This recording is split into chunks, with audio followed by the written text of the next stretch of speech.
Olá pessoal, hoje eu quero falar sobre o dispensacionalismo. É uma escola teológica presente até recentemente no contexto evangélico, talvez no máximo aí poderia beirar aí uns 150 anos. Essa escola teológica que se identifica muito com aqueles chamados sete eras, não é? Ou as sete dispensações, possui no seu bojo heresias que devem ser rejeitadas, e aqueles que são iluminados para uma compreensão bíblica devem se arrepender de terem crido nessa heresia. Aliás, eu penso que essa heresia dispensacionalista ela também vai ser alvo do perdão de Cristo, para que os crentes sejam salvos, porque apesar de não crermos aí que esse erro herético produzirá crentes sectários, ainda assim é evidente que muita coisa nesse sistema não está nem próximo daquilo que poderíamos considerar o mínimo de evangélico ou do evangelho, né?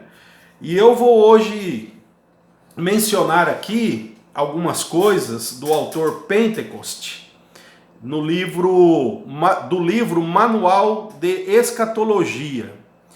E aí eu quero que você que é crente em Jesus, que crê que Jesus já morreu por seus pecados, que o seu sacrifício é suficiente, que quando Cristo voltar, Ele próprio, a sua obra redentora, será permanentemente aquilo que os salvos celebrarão. E se isso se encaixa naquilo que o dispensacionalismo ensina. O dispensacionalismo tem já algo que é muito problemático, que é fazer a distinção entre Israel e igreja.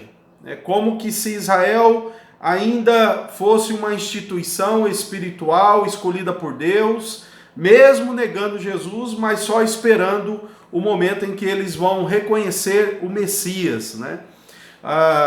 Independente da discussão em torno aí do que se espera para o futuro de Israel, a teoria dispensacionalista tem formado quase que uma mentalidade escatológica judaizante.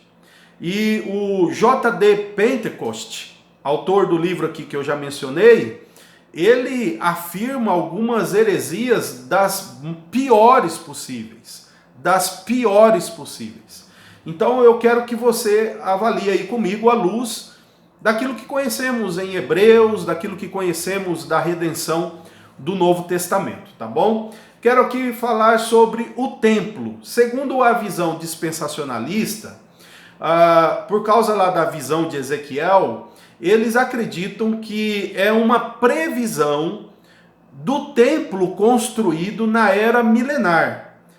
Essa parece ser a sequência adequada e inteligente das profecias precedentes. Aí ele cita um outro autor dizendo o seguinte, que o templo de Ezequiel é um santuário literal e futuro a ser construído na Palestina, como esboçado durante o milênio. Página 519 e 521 do Manual de Escatologia. Continua ainda. As dimensões do templo das visões de Ezequiel são levadas à sua literalidade. Então, todo aquele tamanho eles consideram que vai ser um templo literal. Sendo assim, demonstrado que tal interpretação está bem definida nessa direção. Até o local para sua construção, segundo o Manual de Escatologia, é uma montanha que será miraculosamente preparada para esse propósito.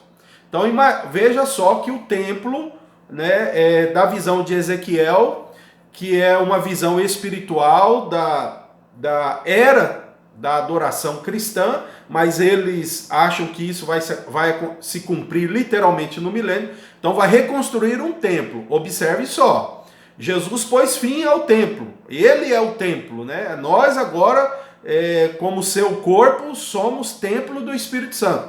Mas essa visão herética diz que o templo literal vai ser reconstruído no milênio. E aí observe só o que vai ser feito lá.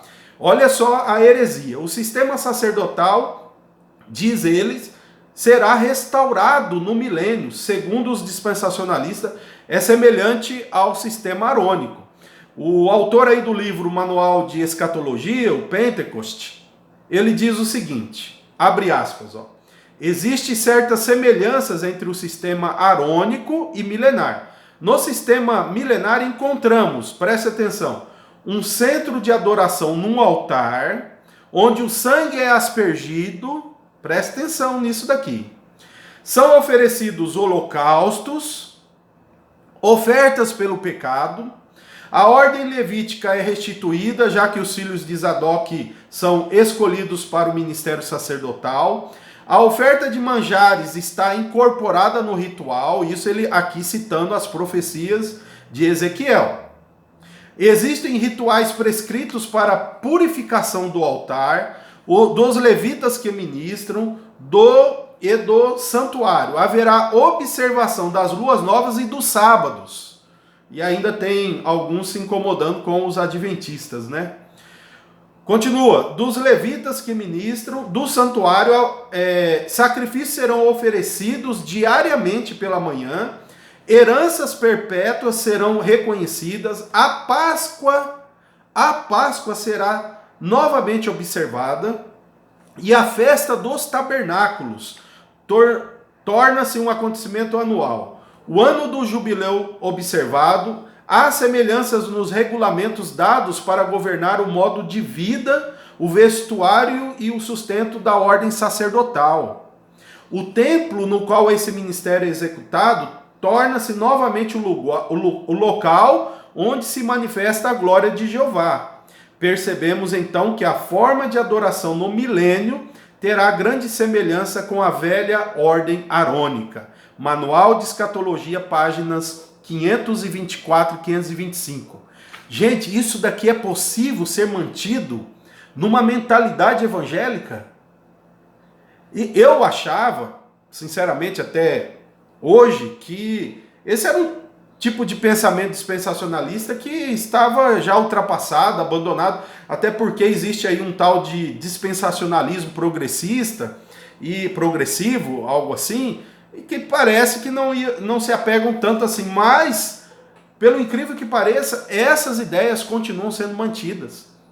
E aí continua o absurdo do dispensacionalismo na sua escatologia judaizante, dizendo o seguinte, que eles comentam que as diferenças, né, entre os sistemas não importam muito, mas chegam a dizer, na página 529, que o rei sacerdote da ordem de Melquisedeque vai ser talvez o Davi ressurreto.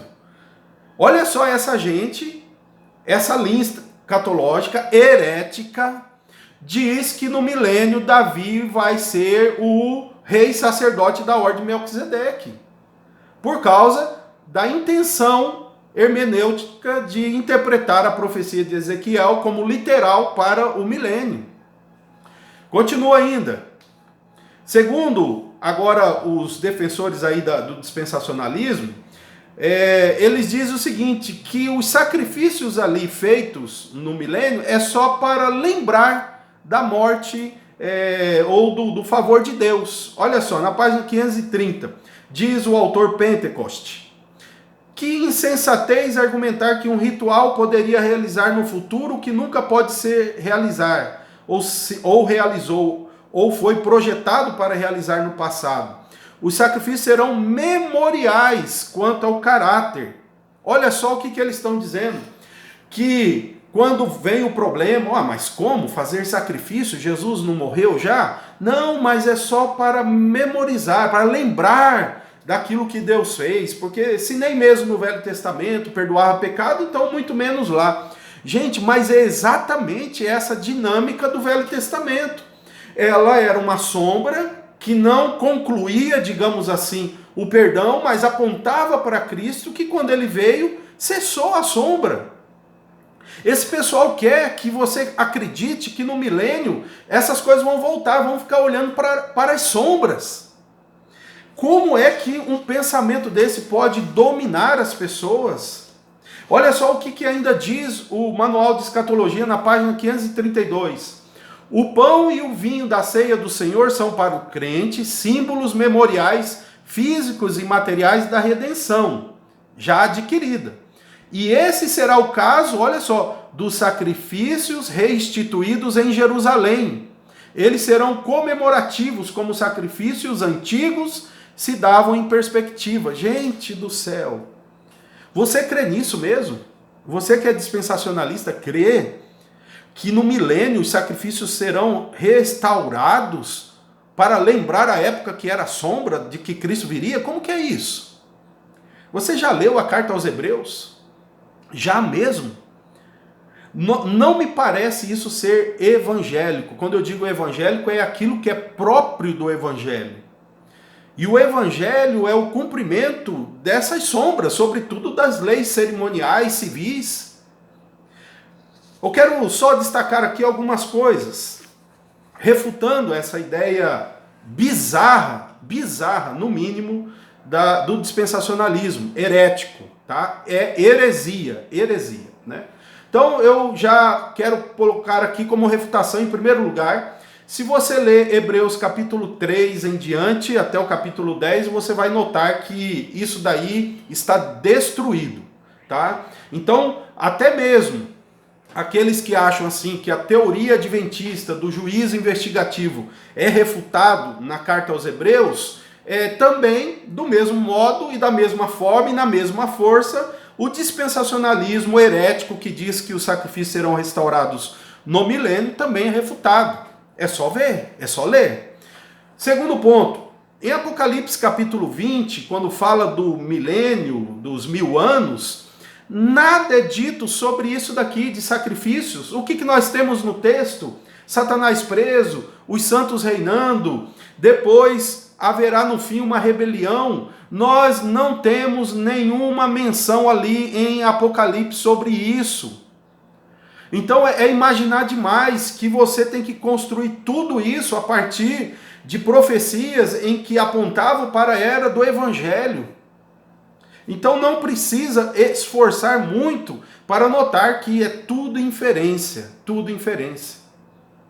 Terceiro ponto que eu gostaria de destacar aqui, a interpretação do Novo Testamento para os sacrifícios do Velho Testamento está concluída.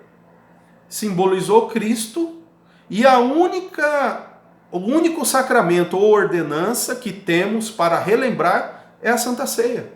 Mais nada. E Jesus chegou a dizer que iria ter as bodas do Cordeiro e a ceia com os seus discípulos. Ele não diz que vai ter sacrifícios novamente, que aliás, ele é o Cordeiro de Deus. Quarto ponto aqui, eu gostaria de destacar que a nova aliança, ela já substituiu por completo isso, e quando falamos nova aliança, todo aquele sistema de holocausto, sacrifícios, dias, meses, já foi substituído pela nova aliança. Então o que vocês estão propondo é que a nova aliança, que é eterna, vai ter que trazer novamente aquela que era passageira para caminhar com ela. Vocês não estão notando a heresia que vocês abraçaram? Eu quero ainda destacar aqui um ponto, que qualquer menção que a Bíblia faça de reis e sacerdotes no milênio ou em qualquer outra parte do Novo Testamento, ela deve ser norteadora aí para a visão do profeta Ezequiel e de outros. Ou seja, é no âmbito do Novo Testamento é que aquelas profecias são cumpridas. Não o inverso, não você pegar a realidade da era do Evangelho e voltar para trás. Isso é um escândalo hermenêutico que é feito pela heresia dispensacionalista. Um ponto que eu quero destacar aqui é que a palavra expiar, cobrir, reconciliar, pacificar, é a palavra que apontam para o significado aí dos sacrifícios. Nunca os sacrifícios eram para lembrar, servir como memória. Não, era para cobrir. Então, os sacrifícios que forem realizados no período milenar, segundo a teoria herética dispensacionalista, dá um outro sentido ao termo. Se o sacrifício ele é feito para cobrir o pecado, mas não para relembrar nada. Então eles estão até mudando o sentido daquilo que a palavra sacrifício propõe. Então o que eu quero destacar aqui é que essa heresia deve ser denunciada. Nós não podemos fechar mais os olhos para isso, não. Aliás, que eu até quero aqui dizer que se a teoria do juízo investigativo adventista é uma heresia, se a teoria da presença de Jesus desde 1914 é uma heresia, olha, eu vou dizer uma coisa para vocês, essa daqui em peso é pior. Porque se você notar, ainda assim as heresias de 1844 estão no âmbito daquilo que Cristo faz no céu espiritualmente. E também a presença de Cristo desde 1914, né? Então, porque ali é uma obra feita de forma invisível e depois que vai se manifestar. Mais ou menos como o arrebatamento secreto. Primeiro vem invisível, depois se manifesta.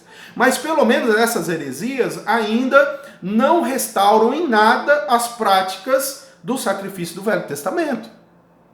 Então eu quero aqui dizer o seguinte, que quem denuncia uma heresia deve denunciar outra. E se você pede para que pessoas se arrependam das doutrinas falsas aí, da escatologia das seitas, você deve se arrepender dessas, abandoná-las hoje. Então eu digo para você, se você é dispensacionalista, talvez você nunca ouviu falar disso. Então eu quero dizer para você, fuja dessa heresia. Fuja. Essa heresia, ela vai fazer com que você seja tão judaizante na sua escatologia quanto aquelas heresias que tentam trazer o judaísmo para dentro da igreja. Tá? Nós estamos na nova aliança, nós estamos em Cristo e nada disso ocorrerá. Quer você crer no milênio, quer você creia não creia ou é amilenista, não, pelo amor de Deus, qualquer que seja a sua teoria sobre os 1000 anos, não aceite essa heresia aqui. Que Deus nos ilumine, que Deus nos fortaleça na verdade.